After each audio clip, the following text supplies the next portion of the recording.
Fire Radio. Dave Quick, my man. How are you, brother? I'm good, bro. How's it going? It's awesome. Got to see you on Monday, which was a lot of fun. I mean, you and I bump into each other at conferences. We chit-chat every once in a while, pick up a text message or a quick phone call.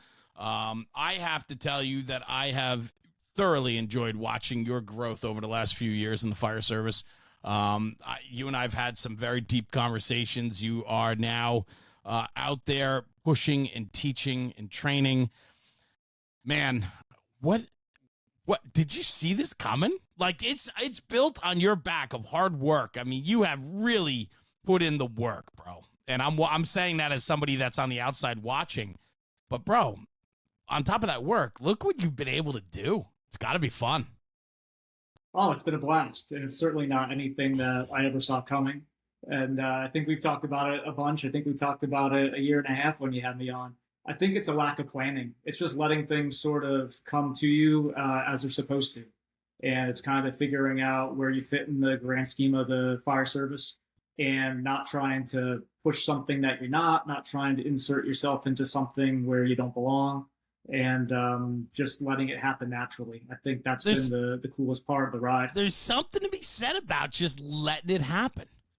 I feel like that is hard for so many people. I know for myself too, there are plenty of times where I might force something because I just want it to happen quicker, faster, sooner, or bigger or better than I think it needs to be. Like all of that. But like just to be able to sit back and let the process happen, there's something to be said for that, pal.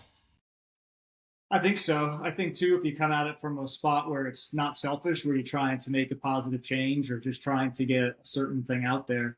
There was a point last year where I had a bunch of things I wanted to say and put some things out. And I had a guy, and in jest, it's awesome. There's a guy in the firehouse. He sees me, calls me Lieutenant Instagram, which is great. We have an awesome relationship. But he's like, bro, I haven't seen you put anything out in a while. And I said, well, I haven't had too much to say. And I think when it gets to that point, and you take a step back and then you wait until there is something you want to talk about or there's something worth putting out, then you do it. If it's not forced, it's going to be unnatural and it's not going to get you where you kind of want to be. So I think, too, if that plan isn't in place or you don't have a hidden agenda, people see that and they invite you into things and they see that it's authentic. And that's been the best part of the ride is not knowing where it's going to go and not planning it out. It's fun because you don't know what's next. It's one thing, you have a plan. I know you do, but because you're a calculated guy, I mean, you're somebody that, certainly has put a lot of thought into their own career, where they want it to go, how they want it to look, what the end game might potentially be. But there's that other side of it too, where it's just like, hey, let's see how this plays out. I got time. And I think that that's a big part. We talk a lot on the show about, the process. I spoke about it Monday when we were together. We were at the New Hampshire Fire Academy. They had the Junior Explorer program there. It's a week-long program, and I was honored to be asked to speak to 54 kids that were willing to give up a week of their lives to sleep at the Fire Academy and to do firemanship things. And that was cool, and I got to bring my daughter Lily with me, and her and I, it was the first time I ever did any speaking engagements with her. And it was just a lot of fun, and you were so kind to come and just sit in the crowd and listen. And I value that in our friendship so much because of things like that. So thank you. But I know I recorded that the other day, and I went through some of it for clipping it up for social media and so on. I think the best part of that whole conversation is when I sat on the desk at the end and I talked about the process, and I was talking to the kids about letting the process happen, and it's going to take time. And I think that conversation is so important for people to understand in a day of immediacy where we lack patience more than ever. Patience is what this job requires, I think. Yeah, I think so too. I thought that was good when you talked to them about it. And I think too that sometimes folks are a little bit too calculated and they don't enjoy the time in their career where they're at, whether that's the positives or the negatives. Even the negatives are positives if you're willing to grow from it.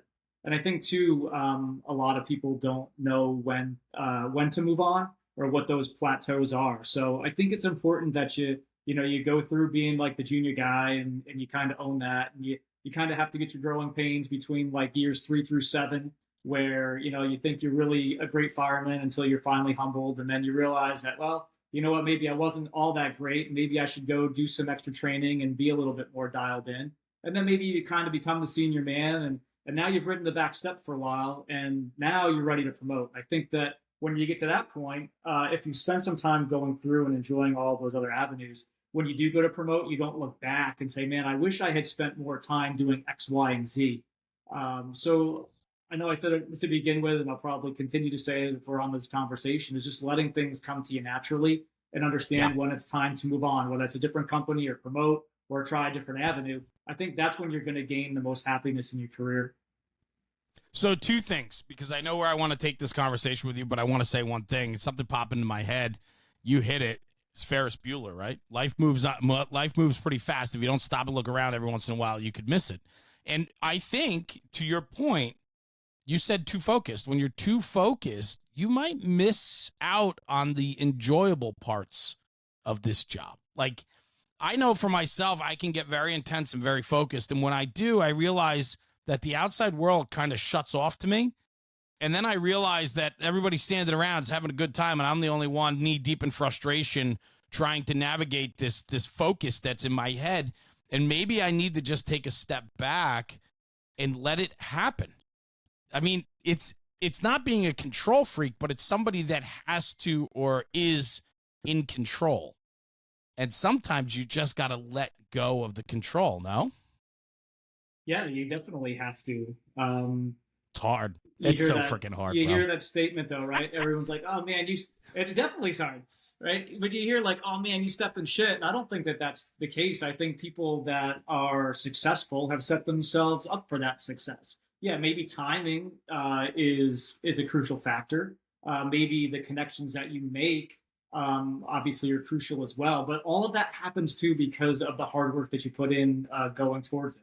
Like I said to you Yeah. before we started, I submitted my first article to Fire Engineering today, and there was Awesome. someone that I had met at a conference because of some things I had done here in Manchester. They sent me to this that was willing to help me behind the scenes to make sure that it was publishable and to make an introduction, right? So it takes all of that, and yeah, if you don't force it and you just kind of go with it, and you're not too controlling, it'll work out.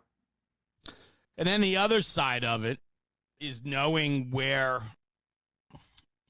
your time is your time, because you started walking the conversation down that road. And so, it's one thing to stop, look around, and enjoy it. There's also another part of it too, where you're on the backside of it and starting to realize that if you're in an influential spot, and you're not bringing the value or the tempo that needs to be there, the careers have a beginning and an end. And what I'm not saying is like you need to get out. What I am saying though is you should recognize, and you and I have talked about a really great topic, and that's where I want to kind of steer this, is like succession planning in the fire service. And it's for you just wrote your first article for fire engineering, and you worked hard at it. It's been years and years of ideas and thoughts. You come up with a topic, an idea, you write it, you craft it, you work with a mentor to make sure that it fits the format and it's publishable. That's exciting for you. It's the next step in the process for you, and it's taken a long time to get there. That's fun. You're the next guy writing an article for a highly recognized trade journal, and so you're the next generation, like succession, right? That there's guys that are graduating and moving off and slowing down, and we need those guys to come in behind them and fill in those gaps, and then they become the guys. So that's got to be pretty exciting. But I know succession planning for you is important in the fire service. We've talked about it, whether it's a company level, the academy level, and everywhere in between, right? Yeah, so before I go down that road, hopefully they see the value and want to publish it. But if not, I can tell you I did enjoy writing, and I learned that that's something that I'll continue to try to do. However, yeah, so So I think it's knowing when it's time to move on, right? So it's like a twofold thing with the succession planning. So if you're looking at from the instructor platform, it's knowing that I'm not quite doing the same thing anymore. I'll give you an example. So in our recruit school up until last fall, I was the lead instructor for the driver operator pumps program, so pump operations and things like that. I haven't driven an engine or pumped a fire in over 6 years. So Right. I'm not as sharp as I once was. I'm not going through those different troubleshootings. I'm not gaining any more experience than I had those 15 years prior to getting promoted. So here I am still teaching based on things that happened maybe 20 years ago. And there's times where those are still relevant, but it's not at the forefront. So I knew it was time to move on. Now, here's the best part of that when you realize that it's your time to hand over the reins. If you've been in that position and the department is trusted in you doing that, you have the ability to then identify the next person coming in. And that's what we did. We have this younger guy, Lee Gaudet. He does an amazing job with it. I still teach in that program. I'm still there on those days. I'm there in more of a mentorship role and maybe helping with, hey, take a look at how you run this drill, or I think maybe this little component might be beneficial. But I'm actually on the other end of the hose line talking about water application and acting in the role of a company officer and what I would expect from those recruits on the nozzle, because that's what I do right now. And that's the world that I'm immersed in the last 6 years. So it's been cool to have that run to teach and then identify that it's not time to be teaching that anymore. And then to look and see who brings great value to that topic and then help build them up. Because, yeah, in a few years, I'm not going to be around. And that program, this department still needs to have good quality education. Because what I've learned as I've gotten older and watched guys retire is those fire engines still roll out the door. I don't care how much of a quote unquote Right. legend guys thinks they are, or what their name is, or what their legacy is.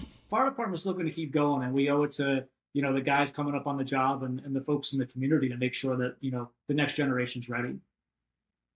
You said something very important. Recognize those coming up behind you. Right? Like that's what I love. I love watching guys below, guys with less time on, find their way, and as they find their way, you can help guide and mentor them, and then one day you're like, man, he's good at that. Like that guy, he's got it, right? And like that to me is like the big reward, especially when you're able to watch, whether you're sitting on the sidelines and watching, or you have some influence and some you've helped direct or manipulate, his career. That is so freaking rewarding for me. Like personally, it used to always be about me, and now I believe in everyone else other than me. I love watching the success of others. And when you're talking about succession planning, success is the beginning of the word. We need people that are successful in bringing them along and being able to open doors for them so they can share their knowledge and experience along the way. So you got to recognize people to help. Yeah, and it takes all kinds, right? I mean, the way that you and I deliver information is different than the way other people do as well. So to, not only find someone that is immersed in the topic, but also what's been great about this is they teach with me, I teach with them, right? It's a partnership. It's not an above and below, right? It's a peer to peer. And what I like about it is if you play your cards right, you bring someone in that brings a little bit different perspective and a little different delivery. So that way you balance it out. That way those that are out there learning get it from, a different perspective. Or, maybe the way that I deliver the information hits their learning preference in one way, and the way that you deliver the information hits on their learning preference. And you bounce off each other. I think that's a big part of the succession planning too, is not only bringing in folks that are talented that can do that, but also how do they balance out the team and how do they balance out your whole crew to make it whole and not just have the same mindset. Where did this I mean, have you put a lot of thought to this? I mean, you dealt with it on the pump operator side. You and I chatted about that the other day, and we're like, man, that'd be a great topic to bring up. But have you seen it elsewhere too? I mean, you're a lieutenant now, and you're looking at your crews, guys on the job, the next class coming up, like the next promotional, spot, like all those things. I mean, that's all part of it. And I wonder, like, how did this set in on you that this was a topic of importance for you? So when I was studying for lieutenant, one of the books that we have to read is called Buddy the Boss. Some guys Mm, love it, some guys hate it. But within Buddy the Boss, one of the topics that they brought up was succession planning. And when I was reading that for promotion, one of my longtime working partners, Matt DeLoe, he had just gotten promoted, and we had to work through the process in the firehouse of bringing someone in to replace him. So I guess I was sort of already thinking about that without knowing it. And then reading that, it kind of brought it consciously to the forefront. And as I was reading for promotion and then was still doing some stuff at the New Hampshire Fire Academy and looking to get out of coordinating, one of my mentors up there, John Keller, talked to me about that. Like, hey, who are we going to bring in that would, yeah. fit the role and do what you have to do? So I think probably starting maybe 6 or 7 years ago is when I started to look at it.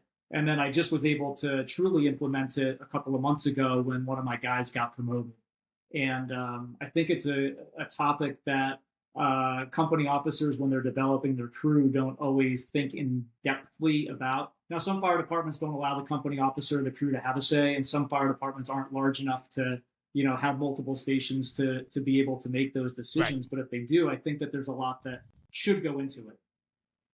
What was it for you watching one of your guys get promoted? I mean, that's got to be a highlight, I would think, for you to say, this guy came up through the company, and now he's going out and he's going to take those foundational bricks that we gave him here, and he's now going to be able to share that with his own experience and knowledge. It's got to be exciting for you. Yeah, it's awesome to watch them go through the hard work of learning over the last few years and trying to be better as a firefighter, and then to sit and study for the exam, do well enough, and get to a point where they are in position to get promoted.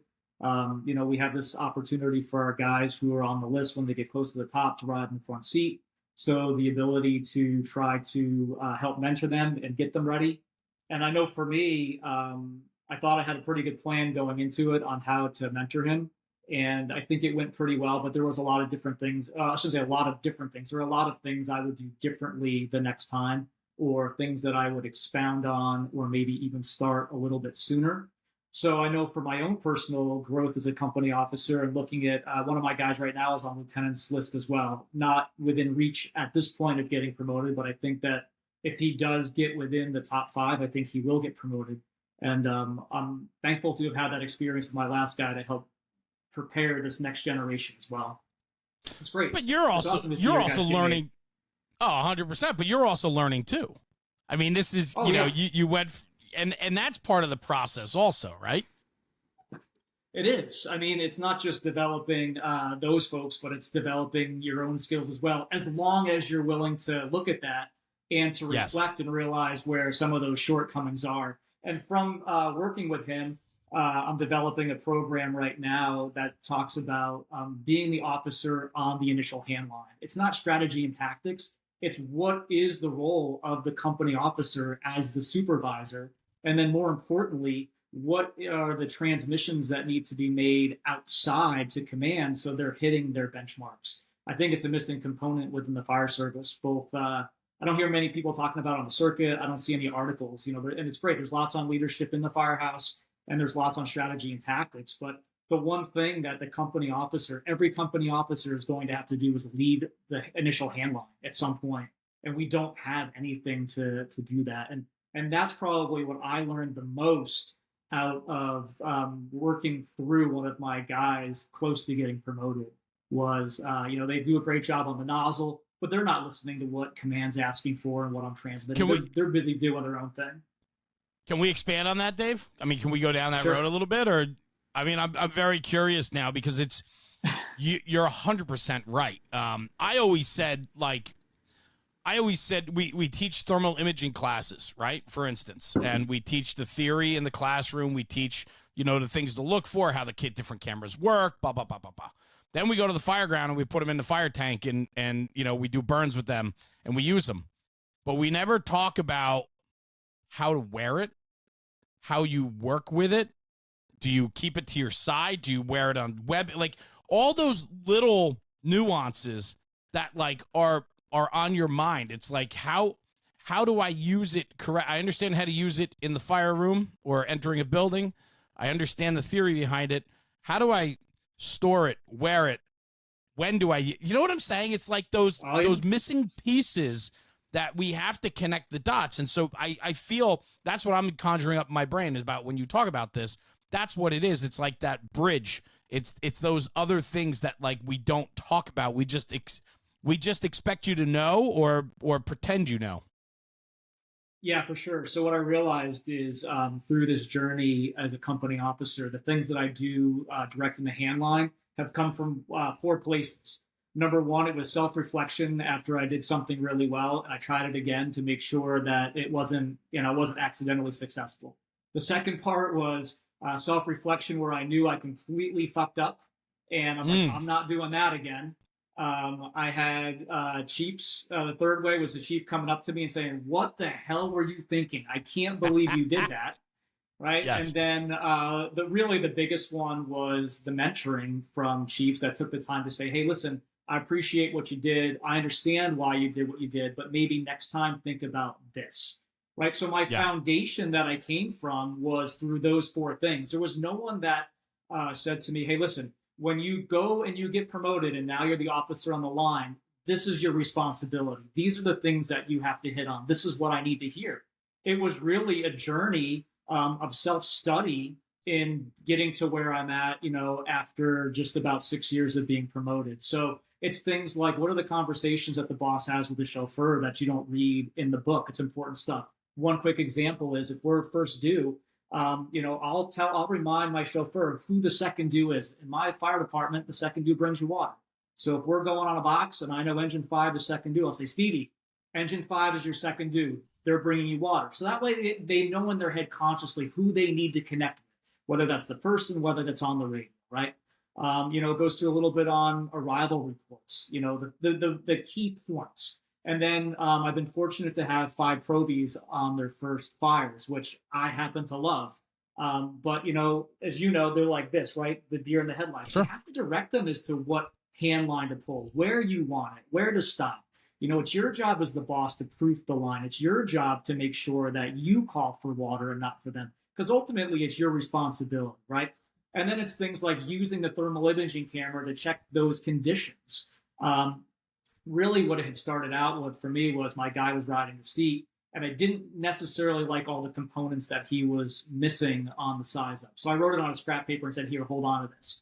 And then one night, one of my really good friends, Steve Barton, who's a lieutenant, we can ride down to the fireman position for overtime. You can't ride up, but you can act down. He says, "Dave," he goes, "listen," he goes, I'm on the OB tonight. Let me know when you need the window taken." I said, "Oh, I'm not riding the seat." And it hit me. I said, "Man, I never talked to my guy who's getting promoted about, you got to call for vent and what those words are, right? Take the window, open up, and to avoid things like no or go, right? It should be hold off, that plain language. And that's when it kind of hit me. So I started working with bosses within my own job to look at, hey, man, this is what I think our role as the company officer is. And then what I did is I reached out to my network of folks throughout the country that are incident commanders, all different sized jobs, and said, hey, these are the transmissions that I make on the radio that I think that you want to know. But I don't know that that's all the things you want to know, because I don't know what it's like to stand on that lonely, deserted island out front trying to orchestrate everything. So from there, it turned into like, these are the things that they want to hear, and these are the things that they definitely want to know. And then finally, some people tell me it's a good thing. I haven't liked it, but as a boss, I've had 5 engine company emergencies in the last 5 years, from catastrophic hose line failures to a bad decision to a guy through the floor to a guy from the truck getting lost and kind of meeting up with us on the first line. That we don't really prepare our company officers in the fire service for those emergencies and give them any kind of experiences to build off of, even if that's in a training or a classroom. And we just expect that they're going to be able to perform in that role. So that's kind of what I'm working on right now. I know it's not the topic that we were going down the road. I discuss it. I And really, it came from trying to develop my guy, right? It came out of realizing that there's a need within my own job, and I think within the fire service.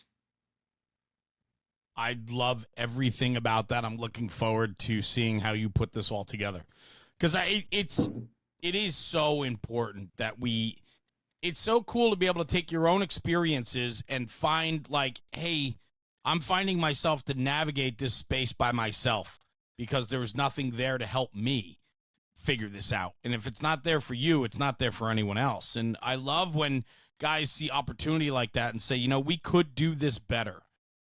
Let me share my own experiences and thoughts and ideas and put that together. And you said a couple things. One, you talked about mistakes. I love it.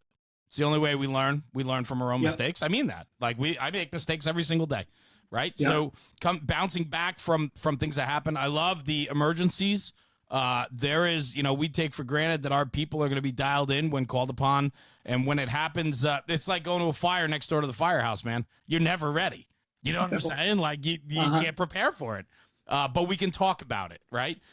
Which is important. And then you said one other thing that really stood out, and I wrote it down. Network across the country. You've taken your ideas and thoughts, and now you've put that to conversation with people you respect across the country to bounce it off them to see what has merit and what's needed and how you should proceed. And I love the fact that you have that network.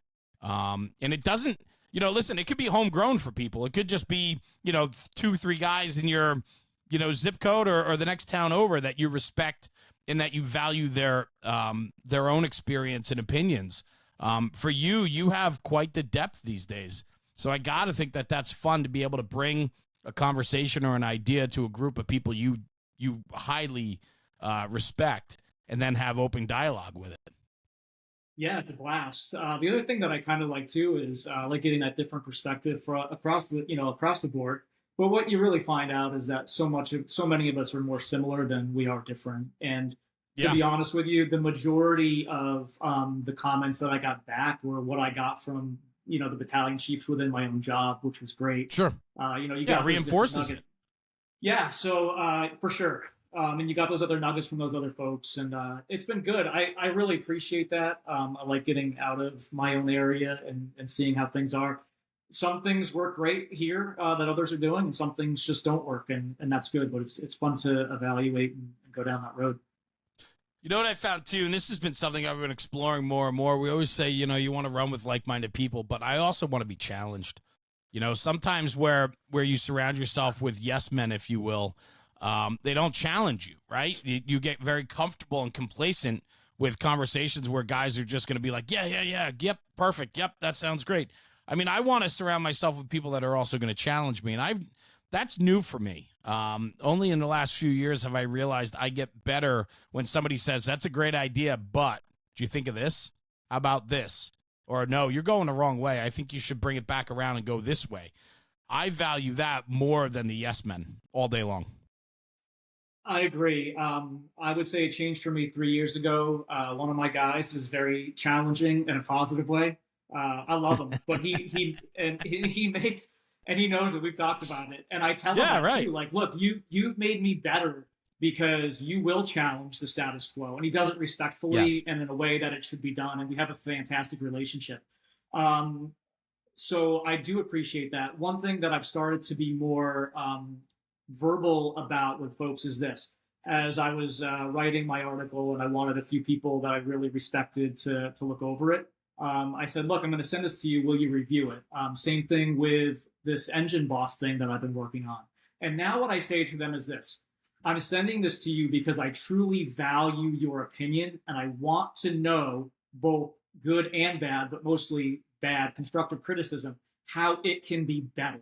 I think one of the most frustrating things is when you send something to someone that that you truly respect and you want their opinion, and they don't look at it or they don't even acknowledge that it came through. So instead of being frustrated by that, now when I send it, I say, look, there's a reason why I'm sending this to you. I think that you know a lot on this topic, and I really need your help. Would you be willing to review it? And I think when you do that, they understand that, you know, you do have that respect and you want their feedback, and then they are more open. Yeah, I love that. It's relationships are so dynamic, and it's in the fire service, you know, we have all shapes and sizes, and you know, it's what you conjure up in your head as to the relationship. It might be, you know, and then you send something to them that you put your heart and soul in, and you don't get the feedback you're looking for. That's hard, bro. I've been there, man. I get it, you know. I'm like a little kid in the fire service. I love like the friendships and relationships I have. And then you wonder like how deep are they? And then I'll tell you though, I've had some incredible opportunities and the development of friendships in the fire service, man, from where I was to where I am today. It's wild. You're learning that. I mean, it's just the network when you do find a group, or people that are going to push you to be better, they hold you accountable. They make you better all the way around, bro. The sky's the limits, man. It sets you on fire. It I don't know. It's quite the morale boost. I need a pickup, and it comes in the, if I'm having a down day, man, I can promise you by the end of the day, usually somebody somewhere picked me back up. I love that. Yeah, the network's fantastic. The fire service is good, and well, yeah, the listen, you're traveling. You're traveling all over now, right? So you're working with a big hose company now, right? You're doing, Yep. you're out there teaching and training. I don't know if you want to talk about it, what you're doing, who you're working for. You want to go down that road? We can. You tell me what you want to do. Yeah, so currently I'm doing some work with Snap-Tight Fire Hose on their Warrior Hose project. It's a more heat-resistant hose. We've seen a lot of thermal and radiant failures across the country, and the hose was developed out of Back Bay. And as a technical committee member of NFPA 1960, the standard on fire hose, it was sort of like a full circle moment since I was on that committee and helped to develop that test. And now there's a product out there that addresses exactly what we were hoping to fix within the fire service. So that's been pretty cool. I've been working with them specifically on that, and then more so working behind the scenes to help train their distributors and their regional sales folks on how to perform demos and what's important. So I would say this role, more than when I was working with the previous manufacturer, is more in an educational role. So I really like that. I look at myself as an educator and a firefighter more than anything else. So that's been good. And then I've been able to branch out on my own through my own training and consulting company. And the most humbling experiences are when your friends and other folks want you to come in and teach at their conferences or put there 100%. develop something for them. So, our friend Kevin Pfluger invited me down to do a 2-day standpipe class down in Texas back in June, which was fantastic. And going back to the network, you asked me, did I ever see this coming? No. To be able to reach out to guys like Steve Sangal-Dolce and Jonathan Brumley and Jerry Earps and be like, hey, fellas, I'm running this program and I need some instructors to come teach with me. And I think that, the four of us would work really well together. And you want to do this, and to have them all jump on board. I would have never thought about that 5 years ago. So that part's been super cool. So I've been, doing more with that across the country, and then also locally. I've got some fire departments that have hired me to come in. I think what's really exciting, Dave, really exciting, is how people are embracing the engine, moving water, nozzle and hose pairings, understanding the dynamics. It's like never before has it been like the way it is today. There's been classes and courses offered for quite a long time at conferences, but the engine is cool again. Moving water is cool. Hose and nozzle pairings are important, and people are understanding that if you're going to buy nozzles, you better review your hose. If you're gonna think about buying hose, you better review your nozzles. All of that really matters, and where it comes from are guys like you that are going all in on it. And I think for me, it's the education. Like, there is such a wealth of knowledge and information out there today when it comes to moving water that we've never had before. No, not at all. And I'm glad there is that focus. I at FDIC bought the book of Andy, right? I read that stuff growing up. I was fortunate enough to have Andy Fredericks as a college professor at Rockland Community College in 1996. Oh, wow. That's cool. I didn't know who Andy was at that point, right? All I cared about at 18 was riding backwards on the fire engine and hearing the siren and wearing the T-shirt and all the other nonsense. But that was in Rockland County, New York? Yeah.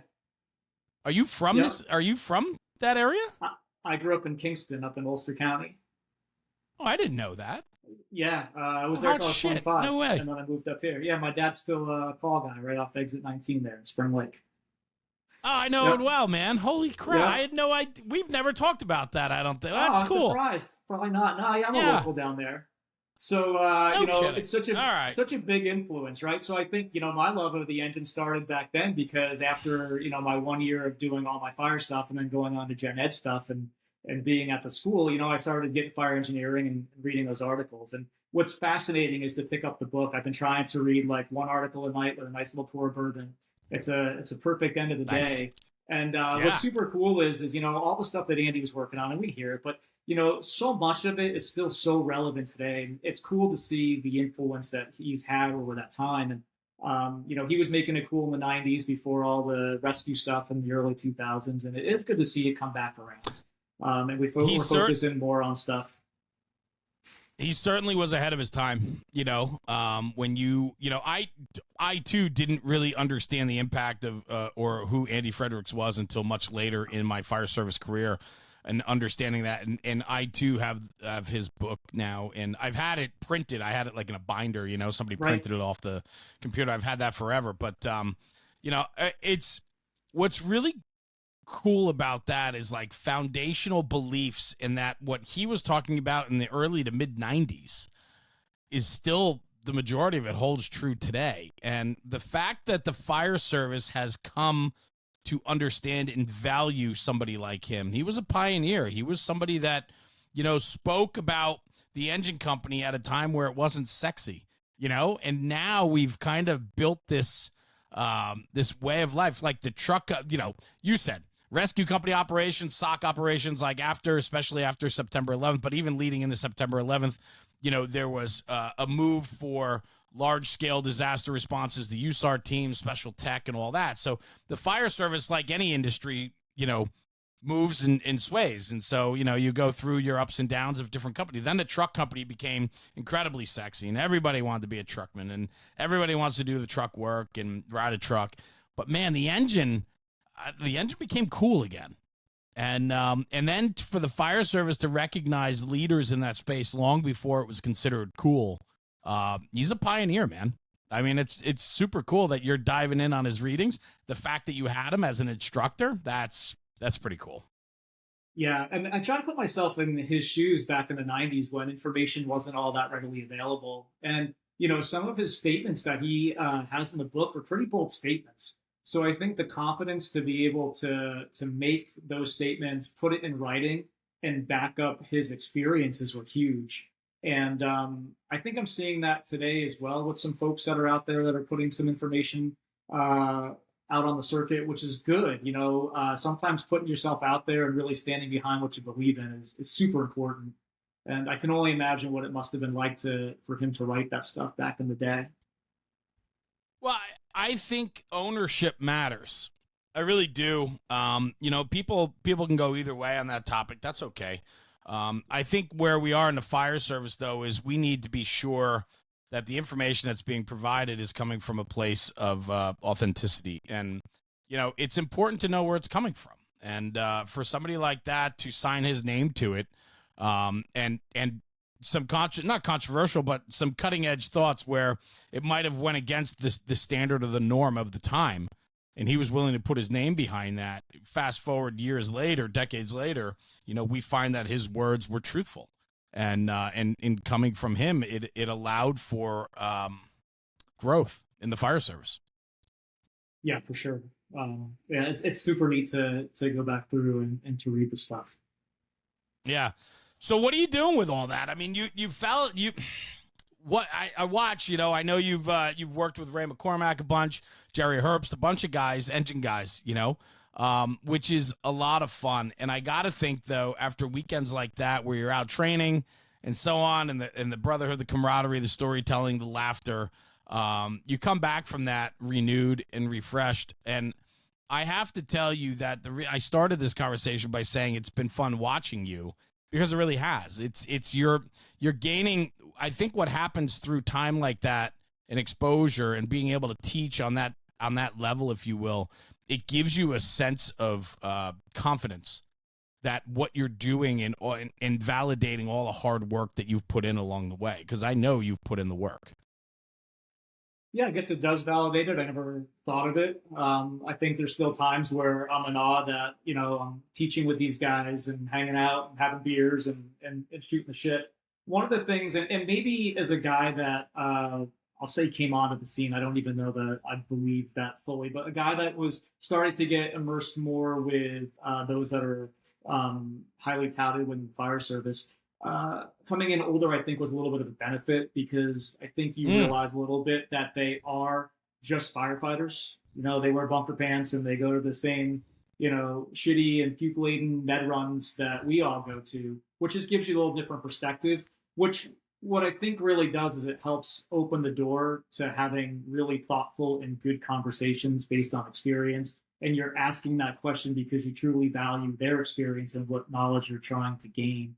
So I don't know. It's interesting to pick up the phone and give those guys a call. It's awesome. I appreciate their friendship and their mentorship more than they know, and I do come back rejuvenated. And every time you hang out with those folks, you come back with a few different nuggets that you try to see if they're going to work where mm. you're at. You fine tune your own That's what I love. engine company stuff a little bit, and with your own guys.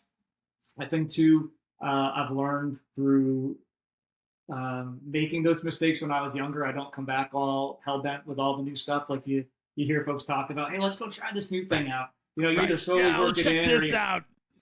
hold This it is to the best yourself. thing ever. Yeah, So right. I Yeah. don't know. It's been like I said, it's been a good ride with that, and it's been fun. And like I said, I appreciate the ability to just reach out to those You know, guys, and they're always willing you know to what's answer and really talk. You know what's really cool about that, though? It goes back to our original conversation about succession planning. They're looking at the industry saying, like, we need the next generation to come up and to move this forward. We got to keep pushing the needle forward. And, there's been a lot of guys that have been on the circuit, if you will, that teach across the board. And the other thing, though, too, is some of them aren't riding fire engines anymore, and they're not riding the trucks anymore. And over time, they need to make sure that they're filling the roles and responsibilities with guys that are the next ones to carry the torch. And that is succession planning 101. And that's cool because when it's on a national level where we're looking for leaders in the American fire service, it goes much deeper than just your own company or department. We're talking about the national fire service. And that is cool. It's fun to watch. I've seen it. I see it happening on training grounds. I talk about it on the podcast. I talk with people every single day to watch where we're headed, the new school of guys coming up that have so much excitement and passion that they want to share. They have a different way about them. They're a little more focused and science driven. It's cool. It's different and it's fun. I love watching how this is taking shape. Yeah, me too. And one of the things, I'm not out as much as you are, but I don't see this inner battle either between instructors or cadres that I've heard about in the past. Just like with fire equipment manufacturers, I understand that they're a business and they all want to be on top, but the reality is that not one single one of them could produce all the equipment that was necessary in whatever discipline it is that they make. Right? Elkhart couldn't make every nozzle for the entire country; it just wouldn't be able to happen. And it's the same thing when it comes to instructing. You need to have multiple people with that come within a certain topic, and then uh, not only experiences but also the arenas and built environments where they work. Whenever I'm out teaching, I try to make sure that my stuff is generic and specific enough to teach in the area of the country that I'm operating in. I don't try to go in and take my three-decker tactics and teach it in a class in Texas. Water application for the most part. But I think you're still better off to have those folks that know those areas and understand those operations teach that. So I'm glad to see that there's not as much, I'll say, infighting within folks right now. Stronger together, bro.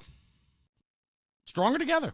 Yeah. There is enough across the board for everyone, and there's enough meat on the bone. There's a large enough audience that is starving and wanting and looking for more. And if we're concentrating and spending time on the infighting and trying to gain position on one another instead of saying, hey, there's enough for everyone here, let's go. That to me, I think sums up the fire service, right? It's like when the mission is first, everything else is second. So, you know, it's only when you put yourself first, it becomes about you and not the mission. And then, well, then it's all about you. So, you know, and you can parlay that into a company or a training cadre or whatever it is. But if you're there for you want to take, it's not going to work.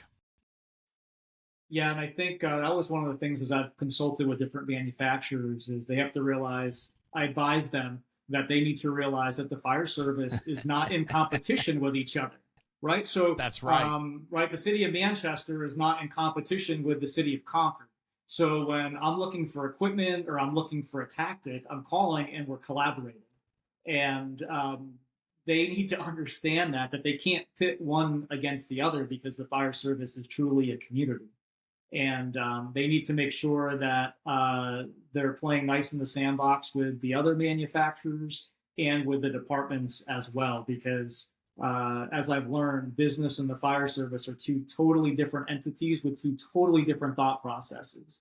And firemen like being firemen because of what we represent, community and family. And I don't think that I do know. It's not that I don't think I do know that we're not willing to sacrifice that.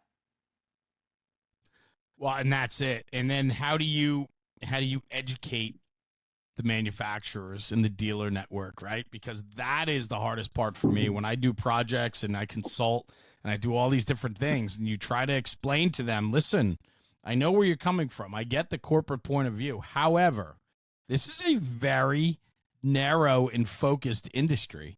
You really have to understand what makes it tick. I'm sure you've had many of conversations just like I've had where you get away, you walk away and go, whoa, like that's not going to work, you know? Yeah, for sure. But it's an interesting thing, but I think that that's really important. And I think that is why we need to be protective of what this is and who we are. It's not one size fits all. You know, we have different types and we need different types of delivery and all sorts of different things. And I think that's why when you do it for the right reasons, it works. I think that's what a lot of your success is built on. We talked about it before, just letting it happen and seeing and letting the process take its place. It's God, I can't stress that enough, man. Everybody's looking for shortcuts and getting ahead.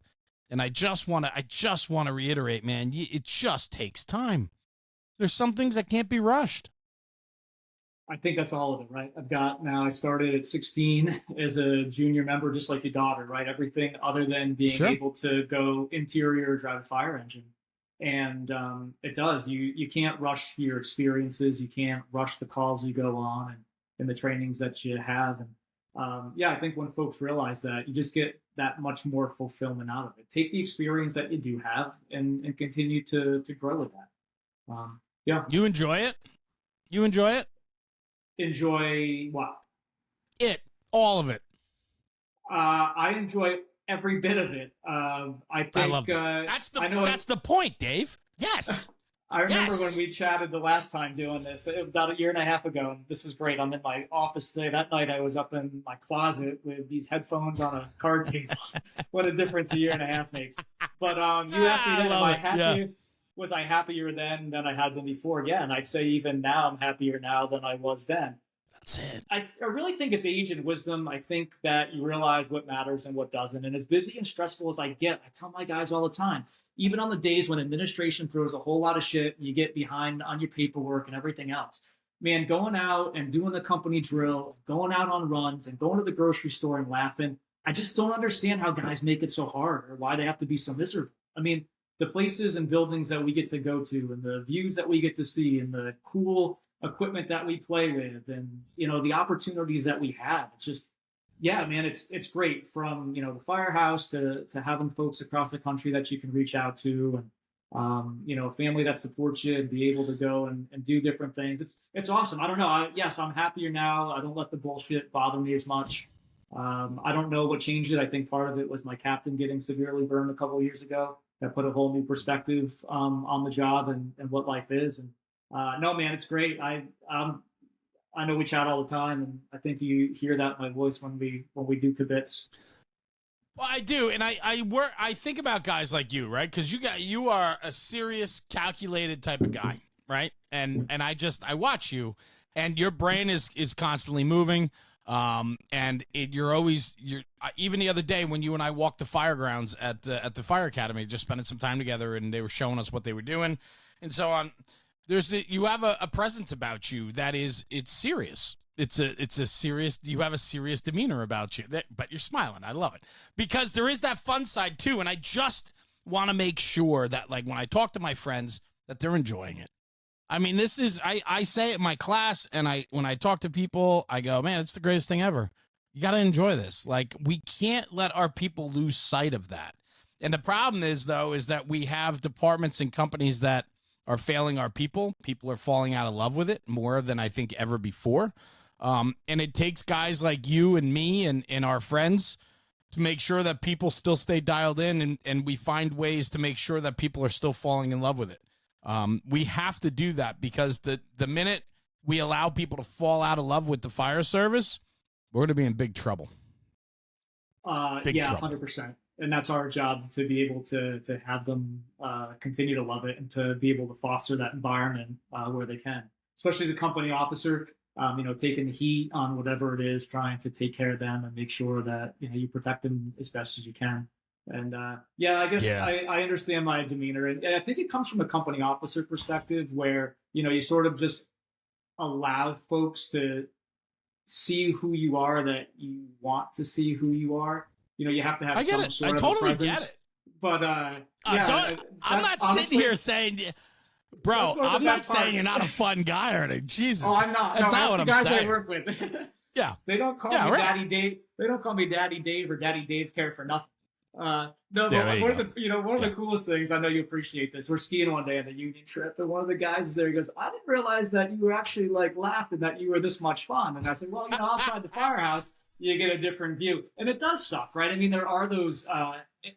Sometimes it does stink that you have to have a certain persona when you're out doing things and maintain that professional side. But it's also fun to see the other side when you're out and about and you throw folks for a loop."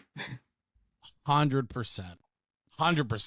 But you can, even through a professional and serious demeanor, you can still have a lot of fun and a lot of laughs. And I think it's just finding that balance, being able to take a leadership and mentorship, but still showing that there's a whole other side to this other than just the job. It's the fun of it, and we're supposed to be enjoying it. We owe it to ourselves, man, and we're better for it. You're laughing and having a good time versus walking on pins and needles. Like, come on, we gotta enjoy this. What we're better for it is on the fire grounds. We try every afternoon to go out and get coffee between 1 and 2 o'clock. There's a couple of really great places right around my firehouse, so we'll go out and we'll take a ride. And I got this idea from Aaron Fields, right? He talked about the dumb questions that you ask your guys when you're out riding around. I think he always said to them, "Hey, what's your spirit animal?" But one of the things we try to do when we go out for coffee is just goof around in the fire engine. We try not to talk about the job. We try to have conversations that don't revolve around the fire department. And we laugh and we say the dumbest things. We have a speaker that's a Bluetooth speaker that we have in the rig. And depending on who's driving, that's the music that gets played that day. So my senior man and chauffeur, who drives for me most of the time, he's 63 years old. Man, he has a jukebox for like the 70s and early 80s music. He knows every word. I love it. I'm a country guy. The new guy that came bro. onto my shift is a late 90s grunge, Pearl Jam, That's Creed, my guy. Nickelback. That's my guy. So we try to have a good time when you're out there, and I think what that does is that you start to. The younger guys don't realize it. You start to really learn who these folks are, right? You get to learn as an older guy and a company officer, what's that connection that I can make with them, right? If I listened to that music in the late 90s when I was in college, well, good. That opens the door to talk about bands, which then might open the door to what concerts they've been to and then who they go with. And that just builds trust and confidence when you're together, and it builds that family. So laughing at each other, you know how it is. Every day on the rig, it's someone else's turn to be the pin cushion, and you get your balls broken, just like everybody else does. And I think that's just it does make us stronger. It's a very big part of it. There's so many moving pieces, and it takes guys to understand that, and that all and every single piece matters.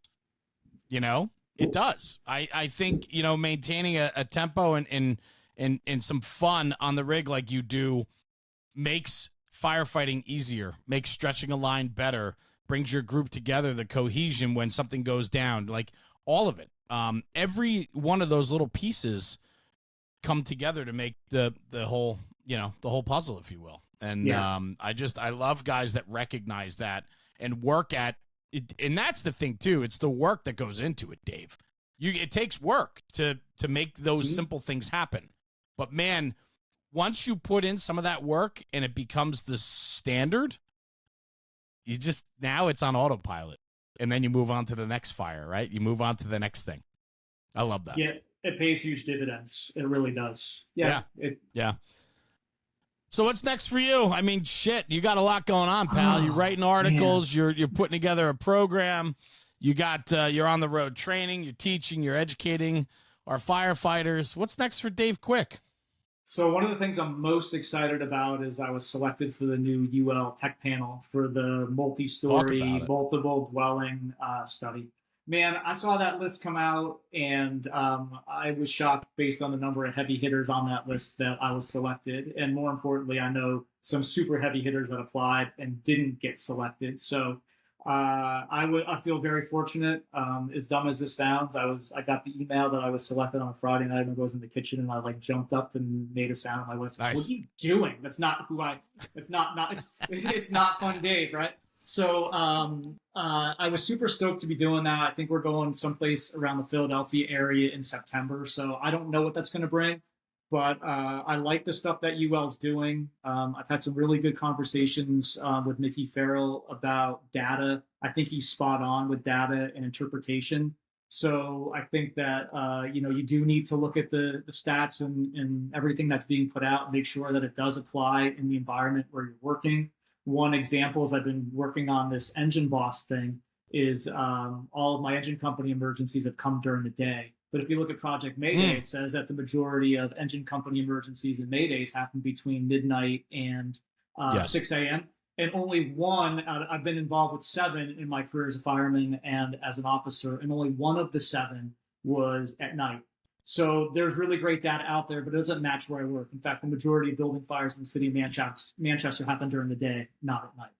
So I'm super stoked to work on this project with everyone and collaborate with the firefighters and UL and see where it goes and see how that data matches my environment as well as all the other folks that are there from all across the country, and putting our minds together to try to get the best testing out there so that the fire service is better when they go to work. Yeah, what I want to make sure, and what I want to say to you and challenge you is all that hard work that you and your compadres will put in on the UL studies. What do we do with the information once we have it? And how do we distribute it? And how do we share it with the masses to better the fire service? Because there is all this happening behind the scenes, and I can promise you that probably, I mean, I'm throwing a silly number out there, but I promise you 60 to 70% of the American Fire Service have no idea what any of the UL studies are. So I think it's a couple things. Number one, whatever information gets disseminated, I think it needs to really be watered down. Needs to be translated into firefighting delivered speak. Different, and it needs to be kind of packaged in a time frame too that it can be delivered and absorbed. So it was great. They were doing those 3-day boot camps. I had an opportunity to go to that Hartford a couple of years ago, but that was all grant funded. So when the grant money was gone, it was over. One of the things that we've done here in the state of New Hampshire that I love is, since I was a train the trainer, the state here has decided that 4 to 5 times a year, we would put on something similar. They allowed us to take those 3 days, package it into one 8-hour seminar, and deliver the highlights of the different components. So we're able to deliver that across the state. It's free. I've really enjoyed doing that. I hope that that information gets put out there. I like that FDIC had the boot camp this year for the first 2 days of the hot, and that was open. But I like that UL's doing the videos, which is good. But they need to figure out how to get that out there. And I think state fire academies need to get on board, and that's probably the best avenue, and start working it into the Fire One curriculum, or get these publishers of the textbooks to be there and write some of that stuff. Yeah, I just think that it's important that all the work that's going into it, it doesn't get lost when it goes to the delivery of information. And I feel like most things in the fire service, we have a lot of great things, and then it gets to the delivery and dissemination of information, and it fizzles. And so, I don't want to see the hard work that goes into these programs, go in vain. And I'm not saying they have been, but I think we could do a much better job in putting it and packaging it, and then I don't want to say selling it, but educating about what it is. I agree. I'm going to take it one step further, though. The fire service and firefighters want to know that information, right? It's okay to be a nerd or have a nerdy side. You don't have to be a full nerd, but it's okay to want to know the science. And I think the other part, and we talked about it on the drill ground the other day, is we need to stop with everything being a social media post. You can't take these studies and put it into 140 characters or 2,200 that Instagram allows you to do, right? At some point, if you're going to be a firefighter, you have to realize that you have to go to class. You have to do some educational component of it. You need to understand the why. You need to understand the basic of the science and how it applies to your built environment. And then you can go stretch line and apply water and all the things that we want to do all day long. But you need that foundation. But firefighters have to want that too, right? You can have all the best trainings, you can offer it for free, but at the end of the day, there is some self-responsibility as being a professional in this career to go out and be good. You need to go out and get the information and want it. Yes to all of that. I mean, Dave, you knocked it out of the park with that. I mean, I agree with you 100%. This is where the ownership comes in, right? But we know that not everyone is going to take on that responsibility. It's just who we are. And so how do we package it in a way that we take the most friction out of the system and allow for ease in disseminating information? And so we need to do that. But yes, I think that every single line firefighter, anybody on the line, anybody in this industry, in the fire service, they need to take on responsibility to stay up with what's happening. And they have an obligation, not just for themselves, but for their crews and the public we serve, to know the information that's being, put together. And in fact, the UL studies are really interesting because we're starting to find out different things than what we once thought. And it's starting to answer some questions or clear up some unknowns or some of the gray areas. And we're putting some hard fact behind it with science. Very important. So I agree with you, though, man. Ownership and accountability. We have to have it. We do. And I love what it's also quantifying what those really seasoned and experienced firefighters saw inside, right? No longer is it, this is what I see, this is what I think happened. Yeah, you saw it, you thought it happened, and then they were able to verify that with the data. And I think we back it up. I think, that really puts to bed the naysayers that say, well, did you really see that? Your mind can play tricks on you. So, yeah, it's good. It's good. I'm super stoked to have the opportunity to work with those folks. Well, congratulations. Thanks. It's great. And again, it's another feather in the cap of your hard work and determination for the fire service, bro. It's you belong there. And I know that you'll bring tremendous knowledge and experience along with you. So that's fantastic. Congratulations on that. I'm excited to see what comes of it. But man, I'm just happy for you. I'm so happy to watch. Yeah, I am. And I just think that, this is Dave Quick's one of those guys when you do it right, you enjoy the process like we talked about, good things can happen. And I think great things are happening for you, pal. I really are. I really do believe that. So congratulations on all the success that you've had. You got a long career ahead of you, and I look forward to watching, man. I really do. Well, I appreciate that. And it's been a fun ride. And I appreciate all of the nudges and support that you've given me. You guys, you and Rob and the whole platform have been fantastic. And I can't thank you enough. Well, it's important to me when I get out there and I meet people, there are people that stand out to me that I think are the next generation. And I mean that in a way that's saying, the next educators, the round of the age group and the next age group of educators for the fire service. And there are a lot of people that I've spoken to, and many of them stand out to me as guys that can push this job forward. And Dave Quick is certainly one of them. So, brother, it's always an honor to have you on the show. Thank you so much. It was so nice of you to come to the academy the other day and see you. What a moment for me. I'm just going to gloat for a minute about how amazing my own daughter is. Yep. It was just a really fun it was just a fun experience, man. And, I look at, something like that, where you have 54 kids between the ages of 14 and 18 turning off their phones and stepping away from life for a week to live at a fire academy, to be paramilitary, and and just go through the process of doors and water and search and all these different things that they do in the fire service. And they're doing it there at the New Hampshire Fire Academy in this Explorer program. It was an absolute honor to be there, and just to have an hour in the morning with them, or an hour and a half to talk with them, was a highlight for me, for sure. And it was just nice for you to be there. So I appreciate you making the trip over and seeing you. It's always fun. My pleasure. You guys did great. Your daughter, for not being a natural public speaker, she puts it, knocked it out of the park. She was awesome. She's got a huge future ahead. Smart kid. She's very much like her mother. Nothing like her dad. I can promise you that. So, but brother, thank you. Dave Quick out of Manchester, New Hampshire. Thank you, brother. I appreciate you, man. Check pleasure. out Dave, the hose nerd on Instagram. Guy's got some really good information out there. Check him out at conferences and so on. Dave, really making a difference, pal. I appreciate you. Thank you so much for everything that you've done for me, for our platform, and keep loving the job, pal. You're killing it. Thank you. Thank you. You got it. Hang out right here. I'm just going to sign off the podcast. I'll come right back to you, okay? Hang on one sec. Everyone, thanks for tuning in for another episode of the National Fire Radio Podcast. A good friend, Dave Quick, man. He's always a rock star. He's got so much to offer. He's smiling right now. I love his smiley face. He's got so much to offer.